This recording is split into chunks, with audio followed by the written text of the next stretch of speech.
Hello guys, आप सभी को फिर से एक बार एक नए वीडियो में स्वागत है। तो गाइस, आज के इस वीडियो में हम लोग श्वसन को शुरू करने वाले हैं। अध्याय 5 जीव प्रक्रम का पार्ट 5 वीडियो होने वाला है आज की ये वीडियो। तो गाइस, अगर आप लोगों ने पहले के वीडियोस नहीं देखे हैं तो गाइस डिस्क्रिप्शन में लिंक दिए गए हैं, तो आप लोग जाकर उसको पहले देख सकते हैं। तो देखिए गाइस, श्वसन क्या होता है। देखिए गाइस, हम लोग पिछले क्लास में पोषण को ख़त्म किए थे। तो गाइस, पोषण में हम लोगों ने क्या सीखा कि उसमें हम लोग भोजन ग्रहण कर रहे थे, ठीक। तो गाइस, जो भोजन हम लोग ग्रहण किए तो उस भोजन से हमें ऊर्जा चाहिए। तो गैस, वो ऊर्जा हमें कहाँ से मिलता है? हम लोग गैस इसके लिए बाहर से ऑक्सीजन लेते हैं। और गैस, जब हम लोग ऑक्सीजन लेते हैं तो भोजन से गैस, जैसे कि पिछले क्लास में हम लोगों ने देखा, भोजन से क्या बना? ग्लूकोज बना, ठीक। कार्बोहाइड्रेट से ग्लूकोज बना था ना। तो गैस, वो ग्लूकोज इस जो ऑक्सीजन हम लोग बाहर से ले रहे हैं तो उसके साथ अभिक्रिया करेगा और गैस हमें ऊर्जा देते हैं, ठीक। तो गैस, आज के इस वीडियो में हम लोग इसी को ही पढ़ने वाले हैं, श्वसन के विषय में। तो गैस, जो ऑक्सीजन है तो वो हम लोग बाहर से लेते हैं, तो बाहर से जो ऑक्सीजन लेते हैं तो इसी को ही हम लोग श्वसन कहते हैं। श्वसन का प्रक्रिया से ही हमें गैस ऊर्जा भी मिलता है। तो चलिए इसको पढ़ते, क्या लिखा है। शरीर के अंदर के स्रोत का विघटन होता है। स्रोत मतलब जो भोजन हम लोग खाए हुए रहते हैं तो उसी को स्रोत बोला है। और कैसे ये स्रोत जो भोजन है तो वो ऊर्जा देगा, तो इस कारण भोजन को हम लोग ऊर्जा का स्रोत कह सकते हैं। तो देखिए वही लिखा है, शरीर के अंदर ऊर्जा के स्रोत का विघटन होता है। तो इसके कारण शरीर में रासायनिक क्रियाएं होती है, ठीक। तो गैस, ये जितने भी रासायनिक क्रियाएं शरीर में होता है तो आज के इस वीडियो में हम लोग पढ़ेंगे। तो इन ऊर्जा का विघटन के लिए ऑक्सीजन की आवश्यकता होती है। तो गैस, ये जो ऊर्जा के स्रोत है, सॉरी यहाँ पर ऊर्जा लिख दिया गया है, तो ऊर्जा के स्रोत। तो गैस, जो ये ऊर्जा के स्रोत है जो हम लोग भोजन ले रहे, तो इसका विघटन के लिए हमें ऑक्सीजन चाहिए होगा ताकि उस भोजन से हमें ऊर्जा मिल जाए, ठीक। तो ऑक्सीजन चाहिए होता है, ऑक्सीजन की आवश्यकता होता है जो जीव अंदर बाहर से आती है। तो गैस, जीव के अंदर ये ऑक्सीजन वायुमंडल से आता है, तो वही यहाँ पर बताया गया है। फिर देखिए, शरीर के बाहर से ऑक्सीजन को ग्रहण करना तथा कोशिकीय आवश्यकता के अनुसार खाद्य स्रोत के विघटन में उसका उपयोग श्वसन कहलाता है, ठीक। तो गैस, शरीर के बाहर से हम लोग ऑक्सीजन ग्रहण करते तो ये वाला प्रक्रिया, और दूसरा खाद्य स्रोत का विघटन, किसमें? ऊर्जा में, ठीक। खाद्य स्रोत से ऊर्जा बनना, तो ये किसके अंतर्गत आता है? श्वसन के अंतर्गत आता है। तो गैस, फिर से हम लोग समझते जो श्वसन है तो उसमें सबसे पहले तो ऑक्सीजन को बाहर से लिया जाता है, और दूसरा चीज गैस, ये जो ऑक्सीजन है तो जो खाद्य पदार्थ हम लोग खाए हुए रहते हैं तो उसके साथ अभिक्रिया करके ये हमें देते हैं ऊर्जा। जैसे गैस, हम लोग पिछले क्लास में पोषण जब पढ़ रहा था, मनुष्य में पोषण, तो वहाँ पर गैस हम लोगों ने क्या देखा, हमें जो कार्बोहाइड्रेट है तो उससे मिल रहा था ग्लूकोज। तो गैस, ये ग्लूकोज इस ऑक्सीजन के साथ अभिक्रिया करेगा और हमें प्रदान करेगा क्या? ऊर्जा, ठीक। तो ऐसा होता है। तो गैस, फिर देखिए, विभिन्न विधियों द्वारा श्वसन करता है। तो गैस, अलग अलग जीव अलग अलग तरह से श्वसन करता है, अलग अलग मार्ग अपनाता है, जिसमें निम्नलिखित श्वसन की निम्नलिखित तो गैस देखिए, जिसमें श्वसन की निम्नलिखित विधियाँ है, यहाँ पर निम्नलिखित एक्स्ट्रा लिखा गया है। तो फिर देखिए, यहाँ पर गैस पहला विधि है जो कि गैस कोशिका द्रव्य में होता है, कोशिका द्रव्य में, ठीक। और गैस, ये जो श्वसन है तो ये कोशिकाओं में होता है, कोशिका द्रव, ठीक। तो सबसे पहले ये कहाँ पर होगा? कोशिका में होगा, कोशिका, ठीक। सभी कोशिका में होगा। ठीक, तो कोशिका में होगा तो देखिए कोशिका द्रव में ग्लूकोज के 6 कार्बन वाले अणु को 3 कार्बन वाले अणु पाउरुवेट में विखंडित किया जाता है। तो गैस ग्लूकोज का जो सूत्र होता है तो वो C6H12O6 होता है। और देखिए यहाँ पर जो कार्बन है तो उसका 6 अणु है, तो 6 कार्बन वाले अणु को 3 कार्बन वाले अणु पाउरुवेट में विखंडित किया जाता है। मतलब जो ग्लूकोज है गैस तो पाउरुवेट में परिवर्तित हो जाता है। ठीक, कहाँ पर? कोशिका द्रव्य में। ये आपको याद रखना है। तो देखिए इस पाउरुवेट का जो सूत्र होता है तो वो होता है C3H4O3। तो देखिए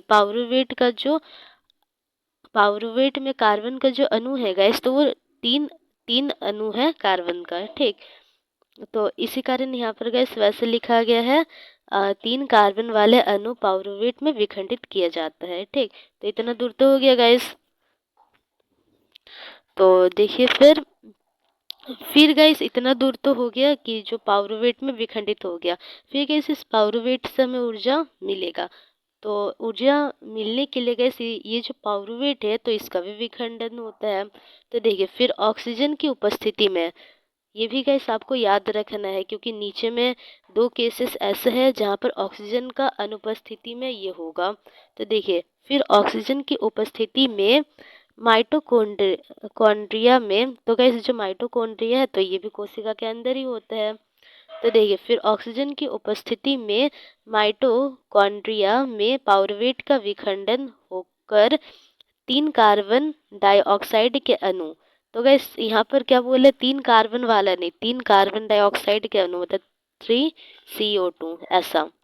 तो ये बनता है और गैस दूसरा उत्पाद जल बनता है। ठीक, तो यहाँ पर गैस हम लोग नीचे देख लेते हैं। देखिए पहले ग्लूकोज आया गैस, फिर जो ग्लूकोज का विखंडन हुआ तो वो कोशिका द्रव में हुआ और वो पाउरुवेट में परिवर्तित हुआ।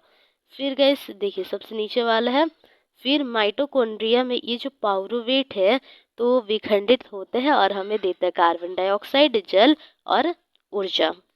ठीक, ऐसे देते हैं। और गैस ये जो प्रक्रिया हो रहा है तो वो ऑक्सीजन की उपस्थिति में हो रहा है। ठीक, तो चलिए फिर पढ़ते हैं। तो देखिए इतना दूर तो गैस हो गया है और गैस आपको ये याद रखना है कि जो प्रक्रिया है तो वो कहाँ हो रहा है और फिर ऑक्सीजन की उपस्थिति है या नहीं है, तो ये भी गैस आपको याद रखना है। और उससे क्या क्या बन रहा है उत्पाद, जैसे कार्बन डाइऑक्साइड बन रहा है और गैस जल बन रहा है और हमें ऊर्जा मिल रहा है। ठीक, तो देखिए ये प्रक्रम वायु की उपस्थिति में होती है, अतः इसे वायवीय श्वसन कहते हैं। तो ये जो प्रक्रम हो रहा है श्वसन का, ये पूरा प्रक्रम ये जो प्रक्रम है यहाँ पर पाउरुवेट का जो गैस विखंडन हो रहा है तो वो कैसे हो रहा है? ऑक्सीजन की उपस्थिति में हो रहा है। ठीक, तो इस कारण ये जो प्रक्रम है पाउरुवेट का विखंडन वाला तो इसको हम लोग क्या कहेंगे? वायवीय श्वसन कहेंगे, क्योंकि ये प्रक्रम वायु की उपस्थिति में हो रहा है तो इस कारण ये वायवीय श्वसन कहलाएगा। फिर गैस अभी हम लोग दूसरा प्रक्रिया की ओर चलते हैं, जहाँ पे देखिए तो गैस ये वाला जो प्रक्रम है तो वो मनुष्य में होता है, मनुष्य में।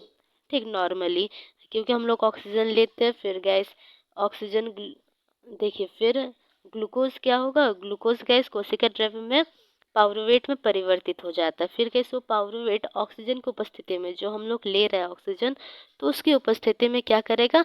कार्बन, उसकी उपस्थिति में पाउरुवेट को गैस विखंडित करेगा और कार्बन डाइऑक्साइड, जल और हमें ऊर्जा देगा। ठीक, और गैस जो कार्बन डाइऑक्साइड हमें मिला रहता है तो ये तो आपको पता ही है, हम अपने शरीर से इस कार्बन डाइऑक्साइड को बाहर निकालते हैं क्योंकि हमें ऑक्सीजन चाहिए रहता है, कार्बन डाइऑक्साइड नहीं चाहिए रहता है। ठीक, तो ये जो कार्बन डाइऑक्साइड है तो इसको हम लोग बाहर निकाल देते हैं और जल और ऊर्जा ये तो हमें चाहिए रहता है। तो फिर देखिए गाइस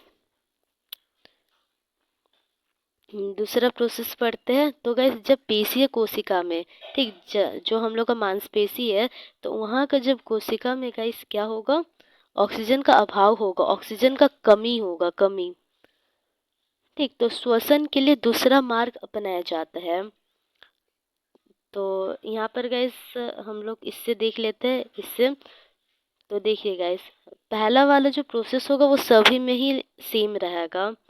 यहाँ पे देखिए ग्लूकोज 6 कार्बन वाले अणु ग्लूकोज से बनेगा पाउरुवेट। ठीक, 3 कार्बन वाले अणु पाउरुवेट में जो ग्लूकोज है तो वो विखंडित होगा और कहाँ पर होगा, कोशिका द्रव्य में। और इसके बाद गैस जो प्रोसेस है तो वो भिन्न भिन्न रहता है। जैसे यहाँ पर गैस ऑक्सीजन का अभाव में ये कहाँ पर हो रहा है, ये प्रोसेस हमारी पेशीय कोशिका में, जब ऑक्सीजन का कमी हो। ठीक, तो ऑक्सीजन का अभाव में ये प्रोसेस पेशीय कोशिका में होगा। और देखिए जो पाउरुवेट है तो वो परिवर्तित हो जाएगा लैक्टिक अम्ल में परिवर्तित हो जाता है, या फिर बोल सकते विखंडित हो जाता है। ठीक, और गैस हमें फिर ऊर्जा भी देते हैं। और गैस यहाँ पे 3 कार्बन अणु इसी कारण लिखा है क्योंकि जो लैक्टिक अम्ल है तो वो 3 कार्बन अणु से बना होता है। ठीक, तो इसका भी सूत्र देख लेते हैं। देखिए इसका जो सूत्र होता है तो वो C3H6O3 होता है। देखिए यहाँ पर जो कार्बन है गाइस तो वो कितने हैं, 3 कार्बन है। 3 कार्बन के अणु यहाँ पर मौजूद है। तो गैस देखिए यहाँ तक जो प्रोसेस है वो सभी में सेम है, पर यहाँ से गैस परिवर्तित हो रहा है। यहाँ पर ऑक्सीजन की उपस्थिति में ऐसा होगा और ये माइटोकॉन्ड्रिया में होगा। और गैस ऑक्सीजन का अभाव में ये पेशीय कोशिका में होगा। तो यहाँ से गैस परिवर्तित हो रहा है। तो इसको गैस अभी हम लोग रीडिंग करते हैं। जब पेशीय कोशिका में ऑक्सीजन का अभाव होता है तो श्वसन के लिए दूसरा मार्ग अपनाया जाता है।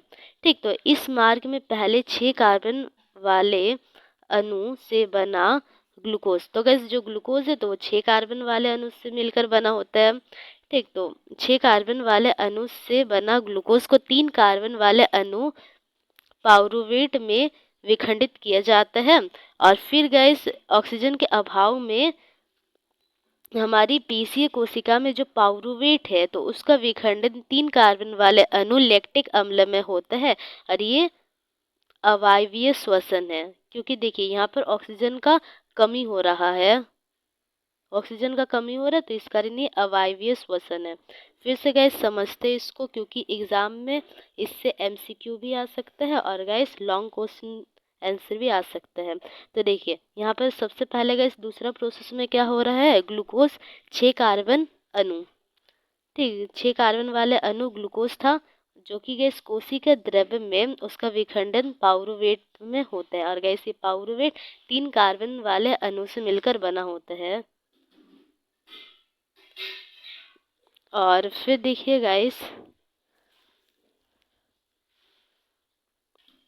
यहाँ पर ऑक्सीजन का कमी हो रहा है, जो कि देखिए जो पाउरुवेट है, जब ऑक्सीजन का कमी होता है गैस तो ये पाउरुवेट हमारे पेशीय कोशिका में क्या होगा, हमारे पेशीय कोशिका में ये जो पाउरुवेट है उसका विखंडन लैक्टिक अम्ल में हो जाता है। कब, जब ऑक्सीजन का कमी होता है। इसको गैस ध्यान देना है। ठीक, और अगर गैस ऑक्सीजन की उपस्थिति मतलब ठीक ठाक होगा तो जो पाउरुवेट है गैस तो माइटोकॉन्ड्रिया में कार्बन डाइऑक्साइड जल में विघटन होता है उसका। तो गैस यहाँ से भी हमें ऊर्जा मिल रहा है। तो वही गैस यहाँ पर पूरा लिखा गया है। तो गैस हम लोगों ने दूसरा जो प्रक्रम है श्वसन का तो उसको भी समझ लिया है। अभी तीसरे नंबर की ओर चलते हैं। तो गैस तीसरे नंबर में हम लोग क्या देखेंगे, यहाँ पर देखते हैं। देखिए यहाँ पर गैस ग्लूकोज है 6 कार्बन अणु वाले, ठीक, और कोशिका द्रव्य में इसका वही विखंडन हो जाएगा पाउरुवेट में, 3 कार्बन अणु वाले पाउरुवेट में विखंडन होगा गैस इसका।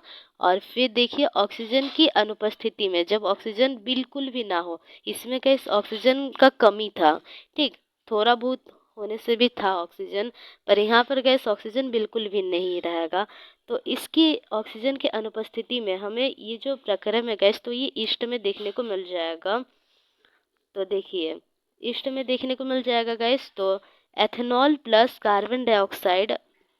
तो देखिए जो पाउरुवेट है तो उसका विखंडन ऑक्सीजन के अनुपस्थिति में ईस्ट में होता है। कहाँ पर, क्या ईस्ट में क्या क्या मिलता है गैस हमें, इसका विखंडन होकर एथेनॉल मिलता है, कार्बन डाइऑक्साइड मिलता है और गैस हमें ऊर्जा मिलता है। ठीक, तो गैस इसको आपको याद कर लेना है इसको। तो देखिए गाइस यहाँ पर देखते हैं, चलिए पढ़ते हैं इसको। ग्लूकोज का विखंडन कोशिका द्रव्य में पाउरुवेट में होता है। देखिए पहले का प्रोसेस सेम है पाउरुवेट तक, फिर गाइस अलग अलग है सिचुएशन के हिसाब से। तो इसके पश्चात पाउरुवेट का विखंडन ऑक्सीजन की अनुपस्थिति में एथेनॉल कार्बन डाइऑक्साइड में होता है। ये प्रक्रम ऑक्सीजन की उपस्थिति में होता है, अतः अवायवीय श्वसन कहते हैं। तो गैस ये जो प्रक्रम हो रहा है तो वो यहाँ पर ऑक्सीजन लिखा है गैस, यहाँ पर ना वायु वायु लिखने, ठीक है, वायु की अनुपस्थिति में हो रहा है। और यहाँ पर गैस उपस्थिति लिखा दिया गया है, तो यहाँ पर अनुपस्थिति लिखना है आपको काट कर ना, अनुपस्थिति। तो गैस ये जो प्रक्रम है तो वो वायु की अनुपस्थिति, मतलब यहाँ पर गैस वायु हमें नहीं चाहिए, तो वायु की अनुपस्थिति में हो रहा है, तो इसी कारण इस प्रक्रम को हम लोग कहेंगे अवायवीय श्वसन। ठीक, तो फिर देखिए ये श्वसन किण्वन के समय ईस्ट में देखने को मिलता है। तो गैस किण्वन ये जो प्रक्रिया है आपको पता ही होगा क्या होता है गैस, जैसे हम लोग अल्कोहल जो किण्वन का विधि होता है, जैसे हम लोग अल्कोहल बनाते हैं, तो अल्कोहल गैस किससे बनता है, फलों से मिलकर बनता है। तो देखिए गैस उस फल को क्या किया जाता है, उस फल को गैस सड़ाया गलाया जाता है, फल को सड़ाते गलाते हैं, और वो गैस किसकी उपस्थिति में, तो वो ईस्ट की उपस्थिति में ऐसा किया जाता है। और गैस जब हम लोग अल्कोहल बना रहे होते हैं तो हमें ये भी ध्यान रखना होता है कि उसमें वायु ना जा पाए, तो वही गैस यहाँ पर बोला गया है। तो उसी प्रोसेस को हम लोग गैस किण्वन का प्रक्रम कहते हैं। ठीक, तो गैस उस समय क्या होता है गैस, ईस्ट के पास ऑक्सीजन नहीं रहता और वायु भी नहीं रहता है। ठीक, तो गाइस इसी कारण यहाँ पर लिखा गया है जो ये वाला प्रक्रम है गाइस अवायवीय श्वसन, इसको अवायवीय श्वसन कह सकते हैं। तो ये प्रक्रम हमें ईस्ट में देखने को मिलता है जब ईस्ट किसी भी चीज का किण्वन कर रहा होता है, किण्वन प्रक्रम में। ठीक, तो गाइस यहाँ पर पाउरुवेट और लैक्टिक एसिड का सूत्र लिखा गया है, फिर से लिख देते हैं, वैसे दिख नहीं रहा है यहाँ पर। तो गैस यहाँ पर पाउरुवेट है जिसको हम लोग पाइरुविक एसिड भी कहते हैं अंग्रेजी में। तो देखिए इसका जो सूत्र है तो वो C3H4O3 है। तो गैस ये आपको जो पाउरुवेट है इसका सूत्र याद रखने का कोई आवश्यकता नहीं है। तो फिर देखिए गैस लैक्टिक एसिड है, लैक्टिक एसिड, ठीक, लैक्टिक अम्ल, जिसका गैस सूत्र है C3H6O3। ओके, तो फिर देखिए गैस नीचे में फिर से इसको रिवाइज कर लेते हैं। तो गैस देखिए सबसे पहले गैस जो ग्लूकोज है 6 कार्बन अणु वाला, तो वो कोशिका द्रव में, जो कि कोशिका में स्थित होता है, तो कोशिका द्रव में पाउरुवेट में विखंडित हो जाता है।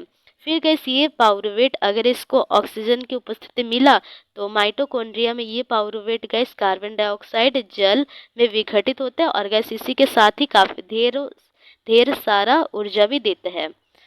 फिर देखिए गाइस यहाँ पर ऑक्सीजन का अभाव में हमारी पेशीय कोशिका में जो पाउरुवेट होता है गैस, तो वो लैक्टिक अम्ल में विखंडित होता है और हमें ढेर सारा तो नहीं, इसकी अपेक्षा कम ऊर्जा देता है। ठीक, फिर देखिए पाउरुवेट अगर ऑक्सीजन का अनुपस्थिति हो, ठीक, तो ईस्ट में हमें ये देखने को मिलेगा, तो वो विखंडित हो जाता पाउरुवेट एथेनॉल और कार्बन डाइऑक्साइड में।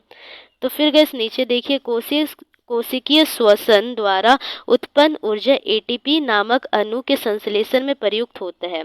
तो गैस ये सभी जो ऊर्जा मिल रहा है, जैसे ई वाला प्रक्रम से जो ऊर्जा मिला है, तो गैस ये ऊर्जा क्या होगा, एटीपी अणु बनाएगा। ठीक, फिर गैस उसी प्रकार ये ऊर्जा भी एटीपी अणु बनाएगा, ये वाला भी वैसे ही होगा। ठीक, तो देखिए कोशिका श्वसन द्वारा उत्पन्न ऊर्जा एटीपी अणु एटीपी नामक अणु के संश्लेषण में प्रयुक्त हो जाता है। ठीक, फिर देखिए एटीपी कोशिका की अन्य क्रियाओं के लिए ईंधन की तरह प्रयुक्त होता है। तो गाइस एटीपी का इस्तेमाल जब कोशिका में दूसरे क्रियाकलाप होता है, जैसे गाइस कोई भी अगर कोशिका को क्षति हो गया तो वो अपने आप को कैसे सुधारेगा, तो उसके लिए भी ऊर्जा चाहिए रहेगा। तो उसी प्रकार गाइस उस वैसे ही सब कार्य के लिए एटीपी से ऊर्जा दिया जाता है तब।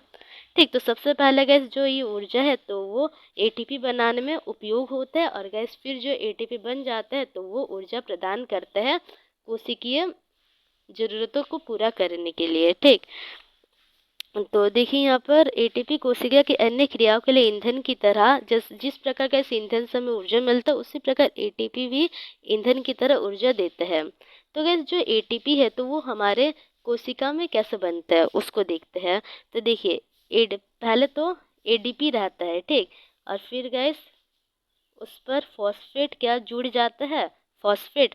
और गैस इस फॉस्फेट को जुड़ने के लिए जो ऊर्जा हमें ऊपर मिला है, ये वाला ऊर्जा, तो इसका आवश्यकता होता है। तो देखिए एडीपी और फिर ये फॉस्फेट, तो हमें मिल गया एटीपी। ठीक, एडीपी प्लस फॉस्फेट, तो हमें मिल जाएगा गैस एटीपी। तो देखिए गैस एटीपी का जो गैस फुल फॉर्म होता है तो वो एडिनोसिन ट्राइफॉस्फेट होता है, और ट्राइफॉस्फेट का मतलब गैस 3 फॉस्फेट। ठीक, और फिर गैस एटीपी का जो फुल फॉर्म होता है तो वो एडिनोसिन डाइफॉस्फेट होता है, मतलब यहाँ पर 2 फॉस्फेट हमें देखने को मिलेगा और यहाँ पर 3 फॉस्फेट। देखिए यहाँ पर भी 2 फॉस्फेट है और 1 फॉस्फेट ऐड कर दीजिएगा तो 3 फॉस्फेट ट्राइफॉस्फेट बन जाएगा। फिर गैस और नोट करके एक बात है, वायवीय श्वसन में ऊर्जा ज़्यादा मिलता है और अवायवीय श्वसन की अपेक्षा। ठीक,